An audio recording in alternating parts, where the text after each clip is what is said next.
Olá, gente. Olá, militância socialista. Eu sou Gabriel Carvalho, jornalista, e hoje estou aqui para apresentar mais um episódio do nosso Papo Socialista, que é o podcast oficial do PSB da Bahia.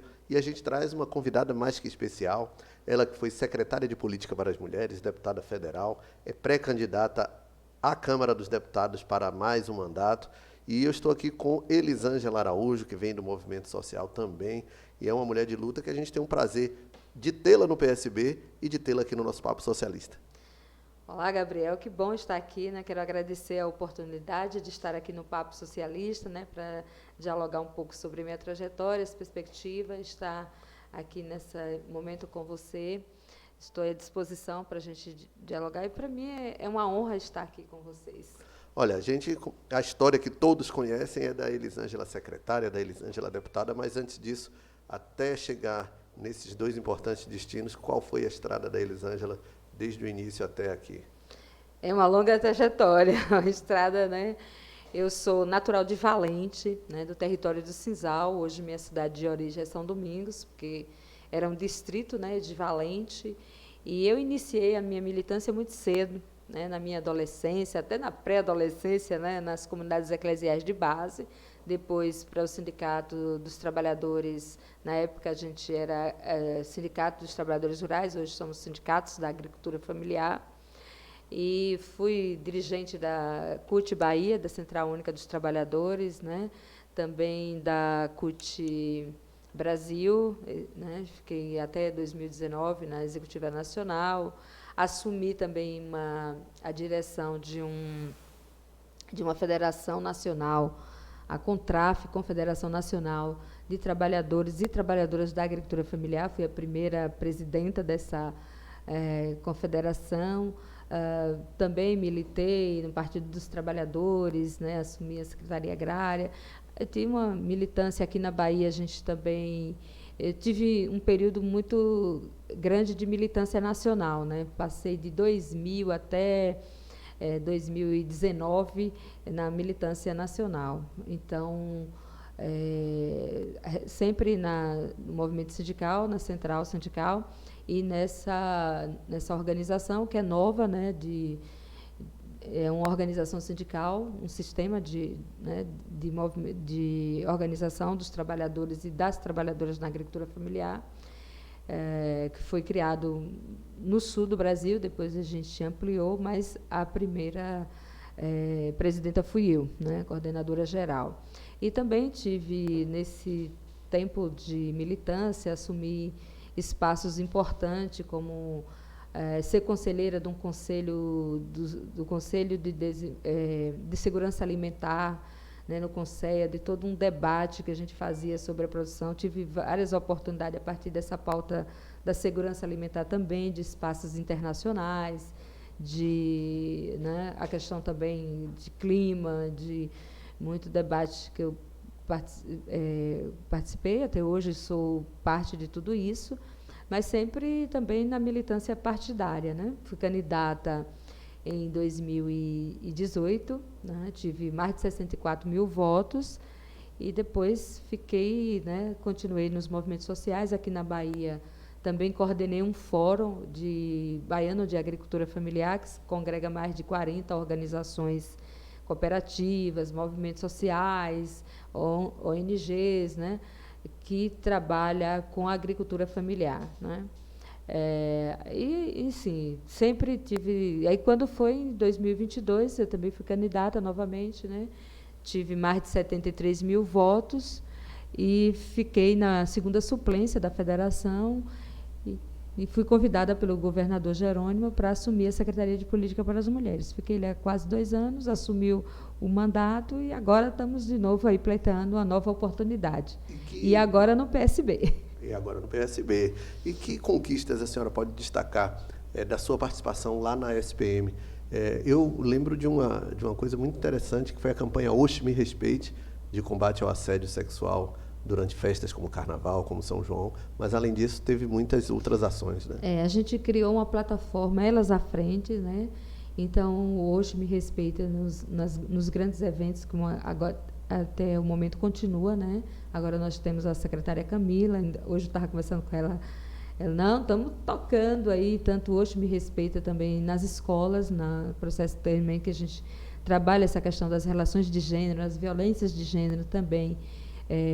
Com os estudantes, principalmente, a gente iniciou todo um processo na rede de educação estadual, um programa muito interessante, que tem ganhado muita força na parceria com a Secretaria de Educação da Bahia. Também destaco, a gente interiorizou bastante a Secretaria com os diversos escutas e debate com os diversos segmentos, né?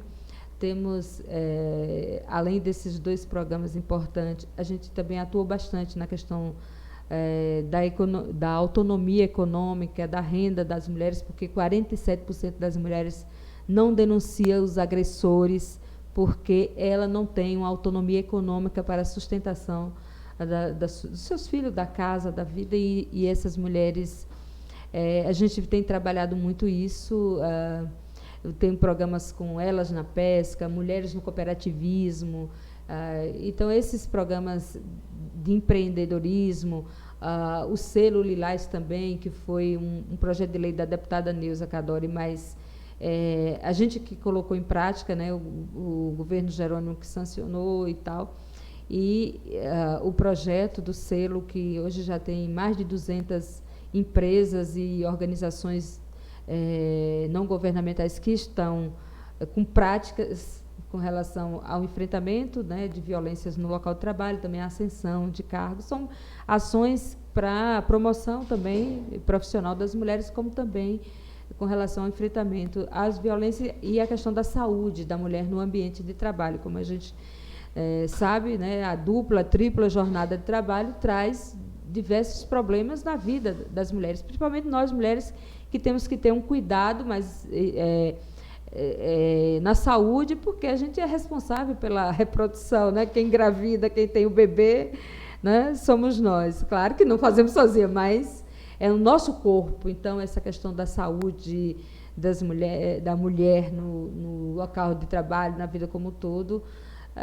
Enfim, hoje fizemos a Casa da Mulher Brasileira de Salvador, tinha iniciado no governo Dilma, e a gente conseguiu fazer toda uma construção, uma concertação política para poder dialogar entre governo federal, governo do estado e governo do município de Salvador, para ter hoje a Casa da Mulher Brasileira aqui em Salvador. Está sendo um grande equipamento que tem contribuído muito com relação ao enfrentamento às violências, né? É um único espaço que tem 11 atendimentos. Entendeu? Tem delegacia, né, DEAN, Delegacia Especialista das Mulheres, tem MP, o Ministério Público, tem todos os atendimentos e tem a conexão direta com a saúde, com tudo. Aproveitando então, esse gancho, deputada, eu queria saber o seguinte: a violência contra a mulher, né, ela culmina muitas vezes no feminicídio, que é o estágio máximo desse processo, que infelizmente no Brasil a gente tem acompanhado cada vez mais o crescimento dos índices de violência contra a mulher, sobretudo dos assassinatos. A senhora acredita que esse tipo de política pública, dentro do que a senhora falou aí, inclusive da autonomia financeira das mulheres, é um exercício longo para poder se prevenir o feminicídio lá na ponta? Assim, olha, o feminicídio, quando ele acontece, ele já percorreu um processo muito grande na vida dessa mulher. Por quê? Porque essa violência, o feminicídio é o fim de tudo, né? Então, geralmente, se você vai... E, às vezes, são mulheres, tanto que têm vulnerabilidade social, essas dificuldades de ter renda, de ter a sua vida, a sua autonomia econômica e tal, mas também tem mulheres que são bem-sucedidas, têm tudo, né, profissionalmente e tal, e elas sofrem feminicídios, né? Então, essa questão da violência de gênero na sociedade, essa violência doméstica, porque a maior parte, né, da violência, né, os números, as estatísticas maior, é a violência doméstica. E nós temos uma questão que é cultural. Por isso que a minha insistência, quando eu estava secretária, e isso o governador Jerônimo entendeu muito bem, porque ele é um professor, ele é um educador, e quando eu levei a proposta, eu disse, olha... governador, outros estados já têm uma experiência muito importante de trabalhar na educação, na escola, porque a gente precisa mudar essas relações, essa concepção na sociedade sobre o papel da mulher, e isso vem desde criança. Quantas crianças estão sendo também as violências com as meninas, com a criança em casa, enfim, né? E aí vai até a idade, depois vem a violência também com as pessoas idosas e tal. Aí isso é uma concepção de sociedade, é um trabalho que a gente precisa, né? Além da questão do investimento todo de segurança que é feito, de toda a questão da punição e tudo isso, também as diversas medidas que o governo federal tem feito, junto, em parceria com os estados, mas é preciso investir na educação.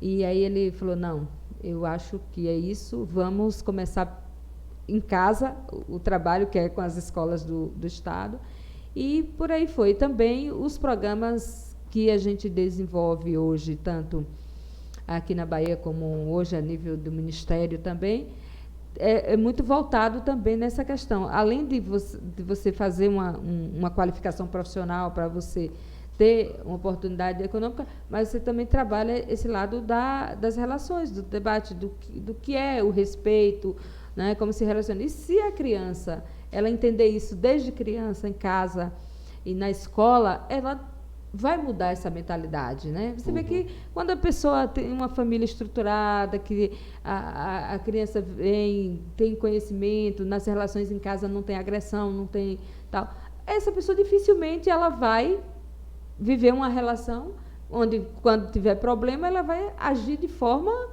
né? Vai voltar mais para o diálogo em vez da violência. Diálogo, né? De compreender que o que não é não, que não deu, que tem que construir outros caminhos para a vida, né? Então, é isso. Eu acho que é algo que a gente precisa investir muito mais nessa prevenção, né? Porque vai evitar. Veja só, o quanto o governo federal investiu nos últimos períodos com relação à segurança aqui na Bahia, e a gente ainda tem a Bahia como o terceiro maior estado em número de feminicídio no Brasil. Uhum. É um caminho bastante longo a ser percorrido. E dentro desse caminho, há o enfrentamento à cultura Red Pill agora aí, que a gente está vendo aí as informações, está vendo o noticiário, há influenciadores digitais, há pessoas que incentivam as agressões às mulheres, o ódio à mulher, que é a misoginia. E como fazer esse enfrentamento também, deputada? A senhora citou algo muito importante, que é a questão educativa, a questão da formação da pessoa para formar uma pessoa não violenta. Mas, em se tratando desses movimentos que aí já estão, como é que se pode enfrentar isso? Olha, é um desafio muito grande. Primeiro porque a gente teve até na secretaria alguns momentos dialogando com essas empresas que gerenciam essas grandes redes, com a Meta, não sei o quê, porque tem que ter como é que diz a palavra?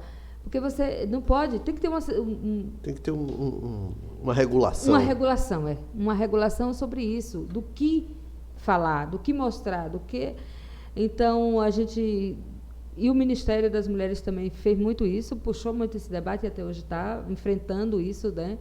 Porque esse mundo digital, tecnológico, é muito, muito rápido tudo isso, né? Você joga alguma coisa e, daí a pouco, para você tirar isso, é um absurdo. Enxugar gelo. É enxugar gelo. Então, ou se tem regulamento sobre isso, né? E, claro, que também o processo... Aí eu vou, mais uma vez, mesmo com... se a gente não trabalhar junto a questão do enfrentamento nesse atual momento, a tudo isso que está acontecendo com relação à questão de segurança, de punição, de regulação, de tudo que é preciso ser feito, a gente também tem que fazer a nossa parte, de levar outra mensagem, né? Fazer também essa disputa desse espaço, né? de narrativa. Mas aí eu volto, se você não construir agora no Brasil, pensando para as próximas décadas e tal, de que a gente precisa ter outra, né? Os impactos que a gente está vivendo agora da violência, né? As estatísticas já demonstram, foram os anos que a gente ficou sem ministério, sem políticas, e como o governo, porque assim, quem dá o rumo para a população? O governador, um presidente da República, ele é a grande referência para a população, né? A maior autoridade. Como é que ele vê as mulheres? Como é que ele trata? Você vê agora quando o presidente Lula, ele resolveu pessoalmente, olha, o ministério está aqui, isso aqui e tal, mas eu vou falar sobre isso, eu vou assumir essa pauta. E ele foi para a linha de frente, né? Criou um pacto contra o feminicídio, com os 3 poderes, judiciário, executivo e o legislativo, está tendo reuniões, concertações o tempo todo, com ações a nível federal e no Estado. No mês de março, numa ação de uma campanha que foi feita junto com a segurança pública e tal, foram 5.000 agressores, foram punidos, né, foram presos e tal. Então, se esse país não tivesse tido esse período de retrocesso, né, e como é que o governo anterior via as mulheres, falavam sobre? Então, essa misoginia veio à tona. Então, e também isso hoje é uma questão do mundo, né, é planetária. Não? Eu tive a oportunidade de 2 vezes na ONU, nos eventos, né, relacionados à Assembleia Extraordinária da ONU para as mulheres e tal, e os relatos de todos os países não eram diferentes do nosso. Agora, claro, tem países com experiências bastante exitosas já nesse sentido, mas tudo vieram num viés de tratar no processo educativo, da educação, do entendimento das relações na sociedade do gênero. Então, as experiências exitosas, claro que na segurança, muito boa, diversas experiências interessantes, mas quando a mulher chega à delegacia, eu costumava dizer, e quando eu estava na secretaria, a gente presenciava o tempo todo, quando ela chegou na delegacia, o problema, muitas vezes, os impactos... Já é a gota d'água. Já é a gota d'água que já causou lá na família, com as crianças, com os filhos, com ela mesmo, quanto pessoa. Talvez tem coisas que é irreversível de você mudar. Uhum. Então, a segurança é para a questão mais emergencial do imediato. Essa questão aí, ou trata na raiz do problema, no processo, né, educativo, para você dizer assim, não, eu quero, nos próximos 10 anos, na Bahia, ter uma outra, né, ou no Brasil, uma outra estatística com relação a essa questão das violências. Até porque o homem daqui a 10 anos, o homem que vai ter 40 anos, 30 anos, é o que tem 20 e 30 anos hoje, né? Então, ele ainda há um espaço aí de formação de caráter, de formação de... E as crianças que estão na pré-adolescência, né? Como é que eles vão... mais importantes ainda. Ainda, né? Daqui a 10 anos, uma criança que está com 12, 10 anos hoje, né? Vai ser o adulto jovem, né? E se ele tiver uma concepção agora, entender como é que é a relação, qual vai ser a forma que ele vai tratar lá? Né? Ele vai ter uma outra. Né? É verdade. Deputada, falando sobre a sua presença agora na Câmara Federal, eu queria que a senhora destacasse aí essa sua passagem por lá, por essa Casa Legislativa, e que impressão que a senhora teve desse Congresso Nacional que a sociedade em si, a própria sociedade, não aprova muito. Nossa, às vezes eu olhava, tinha momentos que eu ficava me perguntando, por quê? Será que a pessoa não conheceu essa pessoa, não viu nada do referente, o que essa pessoa defendia para dar um voto a uma pessoa como essa? Porque, assim, hoje, o respeito é uma coisa, assim, muito, sabe... É violência mesmo, política, do tempo todo entre as pessoas. E eu fiquei, assim, ao mesmo tempo que eu achava aquilo tudo um absurdo, ao mesmo tempo me dava uma vontade de dizer assim, não, eu quero ficar na política, eu quero ter uma oportunidade de estar aqui e que a gente consiga trabalhar e ir lá mesmo para dialogar com a sociedade, que o voto em um deputado, em uma deputada, ele é importante. E você tem que conhecer quem lhe representa e o que essa pessoa defende.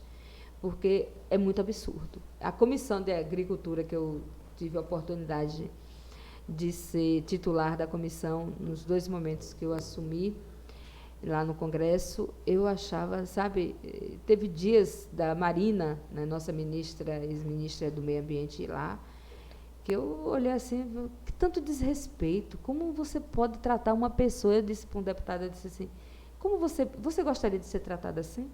Você gostaria de você ser tratado com tanta violência, né, de dizer tudo isso para ela, porque ela é ministra?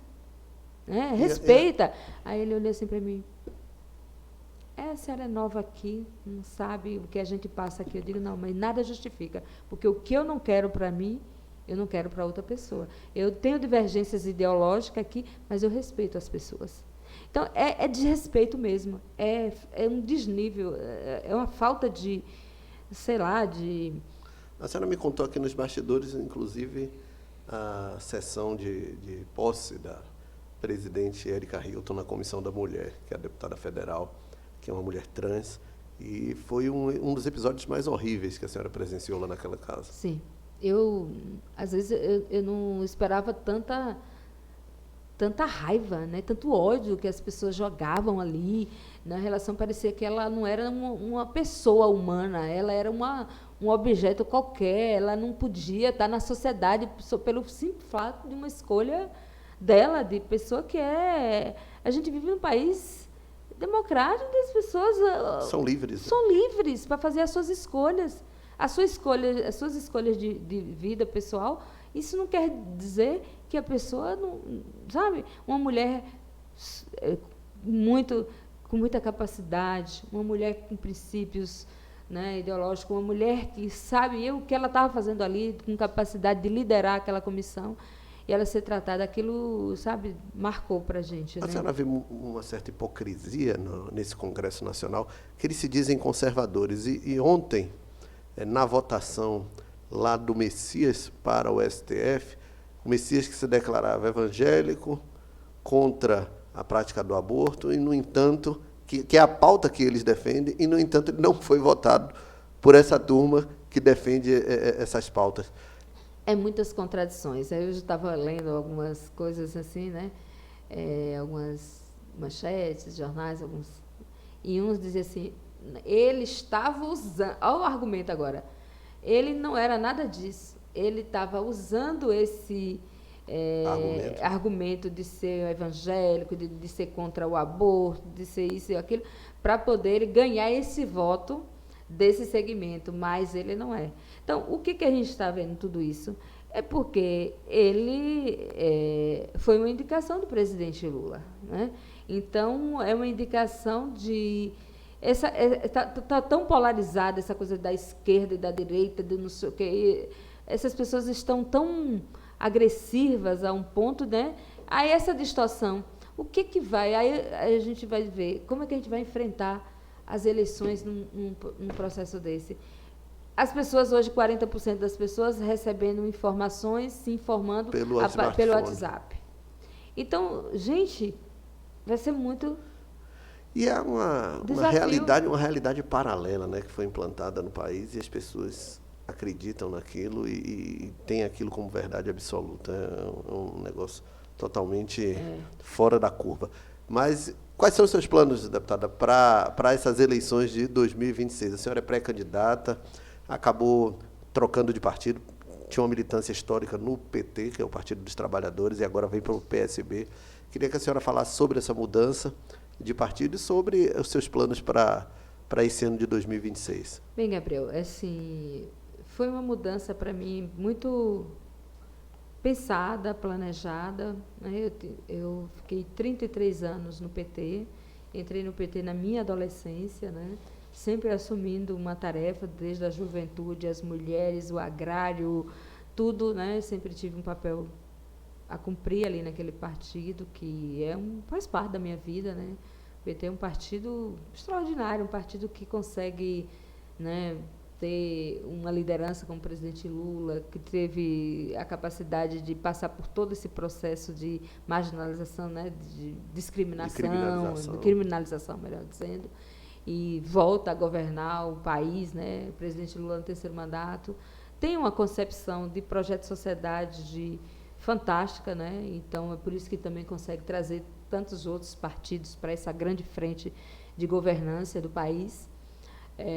Me sinto muito bem de fazer parte da minha vida, né, minha trajetória de vida, ter esse tempo todo dentro do PT. Mas quando você entra na política, e eu não entrei por decisões de pessoas, ou minha, ou do próprio partido, de dizer assim, você agora é candidata. Né? Eu entrei porque a gente sempre debateu dentro do movimento sindical, dos movimentos sociais, a importância nossa dos trabalhadores e das trabalhadoras ocupar espaço no parlamento, porque as nossas pautas estão lá. E, principalmente, do setor que eu venho, que é o campo, a agricultura familiar, um setor que que é importantíssimo na vida, porque o alimento é vida, mas de muitas invisibilidades, né? A gente nunca... E o Brasil tem 2 sistemas produtivos, né? Um da grande produção, do agronegócio e tal, que é importante para o país, claro, né? Produção em grande escala, um país como o Brasil, e também da exportação tal, economicamente, isso é importante. Mas você também, por outro lado, você tem um segmento tão importante quanto, porque produz o alimento aqui para a mesa da população. E um alimento, né, em todos os biomas, em todos os cantos de território. Você diz, mas lá no sertão, no semiárido, que não chove, produz. Todos os cantos. O Brasil é uma grande fazenda. Nós conseguimos ter produção de alimentos em toda... Né? E aí você tem uma ruralidade no campo, nas águas e nas florestas, fantástica, né? Que não é à toa que nós temos muita estrangeirização das terras, de todo esse capital internacional que tem tudo isso aqui, da riqueza do país. E, pelo lado, mas você tem esse setor que só veio ter reconhecimento com o presidente Lula. A partir do presidente Lula. Foi em 2006, em julho de 2006. Claro que isso já tinha todo um processo de mobilização, de organização dos movimentos sociais, né? Ainda no governo Fernando Henrique foi criado o Ministério do Desenvolvimento Agrário, e a gente já dizia, nós somos um setor, nós somos uma categoria, nós tínhamos a proposta da lei, mas nenhum outro governo reconheceu. E o presidente Lula reconheceu o segmento, né? Então, vim desse segmento, ter essa trajetória para mim, né? Eu sempre fui muito tranquila, e esses movimentos, essas organizações, é tanto que 73 mil votos sem prefeitos, sem mandatos, né? Poucos vereadores e vereadoras que acompanham, mas é uma construção Essa incrível. capilaridade mostra que ainda há esperança no voto orgânico, deputada? Por tudo que está acontecendo nesse país, por toda a questão, como as pessoas estão vendo os políticos e a política, mas você, tendo a coragem como eu tenho e a determinação de ir de lá, de dialogar, de ir em cada canto. Eu faço reunião embaixo do pé de manga, de um buzeiro, de onde for. Eu vou na comunidade, eu vou no assentamento, eu vou onde eles me convidam, porque eu sou uma deles, eu sou da terra, eu sou da água. Eu digo todos os dias, nós somos um modo de vida. E esse modo de vida precisa de políticas públicas igual a quem está aqui na cidade, só de forma diferente. Do lazer, da educação, da saúde, do saneamento, de todas, né? E você tem, as pessoas na cidade, no campo, elas querem, tem pessoas que querem debater, tem pessoas que querem saber o que aquele candidato defende. E eu acho que não dá para a gente dizer agora, eu vou fazer diferente, vou fazer igual, porque se eu não tiver o dinheiro, a emenda, eu não tenho voto. Não é por aí, né? Tem esse voto orgânico, tem o voto das pessoas que têm opinião sobre, tem o voto das pessoas que acreditam no trabalho daquele político, que realmente, né, defendeu ele e ela ali. Existe. Que bom, deputada. Dá uma sombra de esperança na gente ouvir uma fala dessa aí acerca do processo eleitoral, porque a gente ouve falar tanto, até dentro da própria esquerda, do voto de estrutura, de emenda parlamentar, disso, daquilo, e ouvir uma fala como essa alimenta um pouco a nossa esperança. E quais são os desafios principais do setor da agricultura familiar? Com o presidente Lula, a gente sabe que houve muitas conquistas, houve alfabetização, formação, gente até graduando-se, pós-graduando, gente que veio do campo. a senhora pode não ter sido uma das beneficiadas das políticas públicas nesse sentido de capacitação, mas deve conhecer pessoas que saíram do campo com outra mentalidade, com outra formação. A questão dos equipamentos, a gente está hoje muito mais além da simples enxada com o presidente Lula, com os governos mais progressistas. Tivemos essa questão do aparelhamento de equipamentos, como tratores, como máquinas, implementos para a agricultura familiar, mas ainda há um grande desafio a ser percorrido, e um deles é vencer esses conflitos por terra, né? Antes de eu falar nisso aqui, só para fechar esse parênteses com relação à minha saída e vinda para o PSD, eu acabei falando, né, do todo, mas dizer que essas pautas e essa construção que eu tinha no PT, que ela sempre se encaixou muito bem, né, e se encaixa muito hoje, o partido do PT sempre defendeu tudo isso, mas a gente, cada eleição é uma eleição, cada processo é um processo, e eleições, né, é 4 anos, dentro de 4 anos tem várias mudanças na conjuntura política. E a gente hoje precisa aumentar a bancada. E só dentro do PT, na federação hoje, PT, PCdoB, não é o suficiente para a necessidade do presidente Lula, do governo, de ter governabilidade no parlamento, tem que ter os aliados. E eu passei um tempo muito grande debatendo, discutindo, conversando com diversos partidos. Mas para o que eu sou, para o que eu defendo e para as pautas que eu carrego de vida, porque eu estou na política, porque uma mulher, imagine, eu nunca fui nem candidata a vereadora lá em São Domingos, na minha cidade, que tem 7 mil eleitores. Eu nunca, uma mulher filha de agricultor e de agricultora, uma mulher que não tem outra formação de vida, é do campo mesmo, né? Ser uma deputada federal. Quantas foram, uma ou duas mulheres, até hoje, o rural, que foram deputada federal? E aí, o que é essa pauta que eu tenho, né, da minha vida toda e que eu estou ali para representar na política, nesse projeto nosso, o PSB foi o partido que eu me conectei. Acho que aqui, e estou tendo cada vez mais a certeza, depois que eu estou aqui no PSB, que é um partido que também tem a condição de manter as minhas defesas. Não tive resistência da minha base, muito pouco, alguns questionam assim, e aí, tal, mas é um partido que realmente tem, né, a sua trajetória também da esquerda, de defender pautas a qual eu defendo, e é por isso que eu estou aqui. Mas, falando agora do campo, né, rapidamente, a agricultura familiar brasileira, ela tem avançado muito, né, e a agricultura familiar também, né? O Brasil, hoje, o reconhecimento internacional desse segmento da agricultura familiar e campesina, o Brasil cumpriu um papel fundamental, principalmente no primeiro governo do presidente Lula, quando ele disputa esse espaço na ONU, na FAO, sim, que é um organismo, né, das Nações Unidas, que o Graziano, que liderou aquele programa Fome Zero, foi ser o diretor-geral da FAO, né? E eu tive oportunidade de ir em Roma umas 3, 4 vezes lá na FAO, nas assembleias da discussão, né? E ele trazia o mundo, e o Lula promovia, e até hoje promove, ele já reativou todos essa participação dos movimentos sociais nesses espaços, né?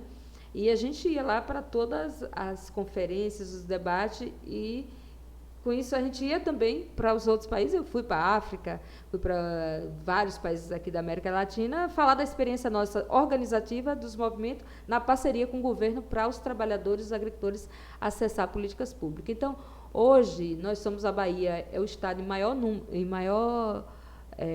número no Brasil de unidades produtivas de agricultor familiar. Hoje nós temos uma agricultura familiar que tem mais de 100 produtos hoje já nos mercados convencionais, né, os diversos de produção. Tem uma tendência cada vez mais de aumento, de acesso à educação. Nós temos hoje, né, muitos jovens no campo, as pessoas hoje. Qual é o grande desafio? A educação chegou, a universidade está lá no interior, os centros de qualificação, os IFB, foi recuperado todo esse processo, tem uma parceria fantástica, todo lugar que eu chego.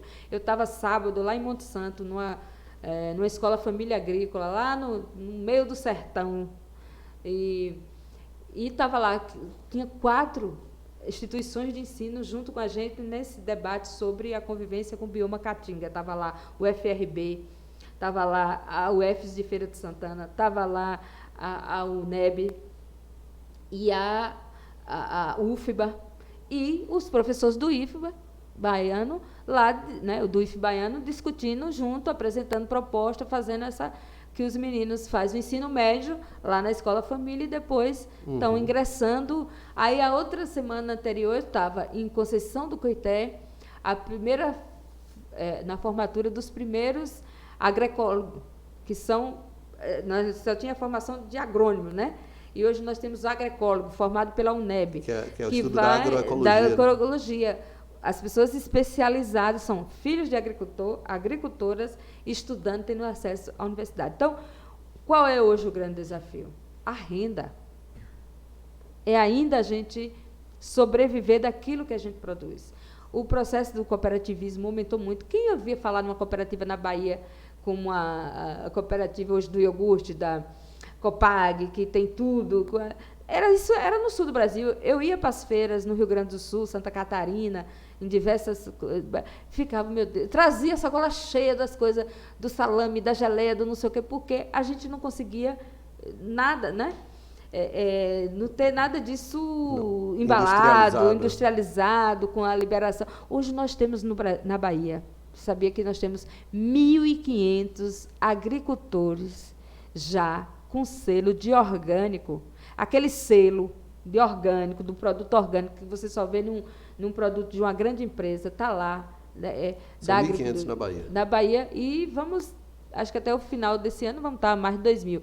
A certificação participativa, que uma rede chamada Rede Povo da Mata está certificando, já está nos 27 territórios, fazendo esse trabalho para a produção de alimento de verdade, comida de verdade. Comida saudável. Então, essa agricultura familiar, por isso que eu tenho orgulho demais disso, eu quero esse mandato para que eu possa, de fato, aqui junto do PSB, que é esse partido que me acolheu e que eu sinto que aqui eu posso, se somando, né, com as diversas organizações, que a gente possa ter uma condição, a partir do parlamento, com algumas... Né, a gente teve uma correlação de força melhor dentro do Congresso, porque nós estamos com muita coisa boa travada naquela Comissão de Agricultura no Congresso, e os nossos projetos não conseguem chegar lá para o nosso presidente Lula sancionar e dar seguimento. E dar seguimento. Então, eu fiz a indicação do PAC para a Agricultura Familiar, o Ministério do Desenvolvimento Agrário está, né, tratando isso. Hoje já temos diversas ações do PAC para a Agricultura Familiar. Eu tenho mais de 3 PL na casa, e também fui coautora de outros, tudo relacionado a essa questão do fortalecimento da agricultura familiar das mulheres, que é uma pauta hoje minha prioritária, e a pauta da classe trabalhadora. Fui minha vida toda sindicalista, então direito, defesa de direito, fim da escala 6x1, atuei também bem na questão com relação ao fim do imposto zero para quem ganha até R$5.000, e todas as outras pautas, né, relacionadas aos trabalhadores e às trabalhadoras do campo da cidade, a classe trabalhadora brasileira, eu estou aí para defender. Esse fim da escala 6x1 que está na boca do povo aí, a gente está às vésperas do Dia do Trabalhador. Qual a importância disso para o mundo do trabalho e para o próprio trabalhador? A gente que estava falando de esgotamento físico, de mães que não acompanham aí o crescimento dos seus filhos. A gente precisa, o ser humano, ter uma vida além do trabalho. E hoje, com essa carga de trabalho, principalmente com as mudanças do mundo do trabalho, as próprias mudanças tecnológicas, a pessoa diz, eu estou trabalhando home office, eu tenho não sei o quê. Não tem tempo. Não tem tempo, porque está produzindo, está em casa sentada, coisa, e na frente de uma tela, trabalha até mais do que se estivesse indo lá no local de trabalho, passasse as 8 horas, depois voltasse para casa, né? A vida, e para nós mulheres, principalmente, porque essa dupla e tripla jornada de trabalho que essa sociedade impôs para a gente a vida toda, que nós mulheres temos que cuidar de tudo e de todos. Então, o fim da escala 6x1, ela vai beneficiar, primeiro que, às vezes, o empresário, mas a produtividade de um trabalhador que conseguiu descansar o tempo certo, que está bem, né? Ele vai conseguir muito mais de produzir. E vai aumentar a oferta também de trabalho, né? Até porque a vida antes era isso, você trabalhava, né, os 5 dias por semana, você tinha o sábado e o domingo para descansar. Para descansar, porque você precisa cuidar você precisa de um lazer, você precisa olhar para a família, essa coisa de todo mundo, ninguém tem mais tempo de olhar se o filho está bem, se chegou, se conversou, se... E, às vezes, precisa de um dia na própria semana para ir no banco, para ir no médico. Para ir no médico. Tem pessoas, tem setores que a pessoa passa um tempo todo, vai deixando de se cuidar porque não consegue marcar uma consulta, porque não consegue resolver. Às vezes, não tem como... Nós somos humanos, a gente precisa de descanso, a gente precisa de cuidar da saúde, a gente precisa cuidar da gente, a gente precisa ter vida além do trabalho. Então, essa é uma das... E um país como o Brasil, né? Que outros países, isso é uma conquista já de muitos anos na vida das pessoas. E algumas experiências no mundo mostram que é viável, claro, e é rentável. É rentável. Então, eu acho que um empresário que não percebe isso, que é da importância e tal, ele realmente não tem uma visão de crescimento empresarial, de visão de mundo, de pessoa, do que é realmente tratar o ser humano, a pessoa, o trabalhador, o trabalhador estressado, doente, cansado, vai dar produtividade? Não vai. De forma nenhuma. Olha, deputada, quero agradecer aqui a sua presença no nosso Papo Socialista e dizer que fico muito feliz em tê-la aqui no Partido Socialista Brasileiro, que é o PSB, e esperamos que em 2027 a senhora, junto à deputada Lídice da Mata, componham aí a bancada feminina do PSB da Bahia, lá na Câmara dos Deputados, que vocês são mulheres de luta e mulheres necessárias que, de fato, representam a população brasileira. Também, assim, eu estou muito feliz de estar hoje junto com a nossa querida deputada Lídice, né? Uma mulher que tem uma história fantástica, uma trajetória de política, né? Que poucas têm no Brasil.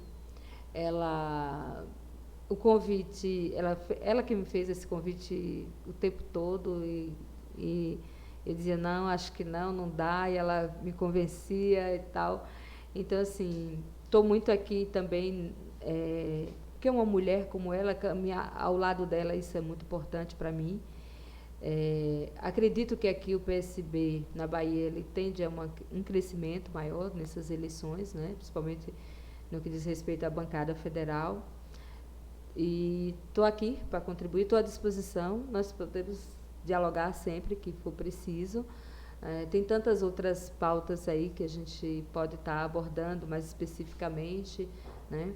E estou muito feliz, a gratidão aqui a você, Gabriel, e a toda a equipe do partido por essa oportunidade. E vamos junto aí, esse papo socialista, socializar cada vez mais, porque eu sou a defensora do bem viver, porque a gente precisa ter condição de vida onde quer que a gente escolha viver, ou no campo, ou na cidade, ou na comunidade, onde quer que seja. Então, o nosso papel, quando está na política, é defender direito e defender oportunidade para que as pessoas vivam com dignidade e com justiça social.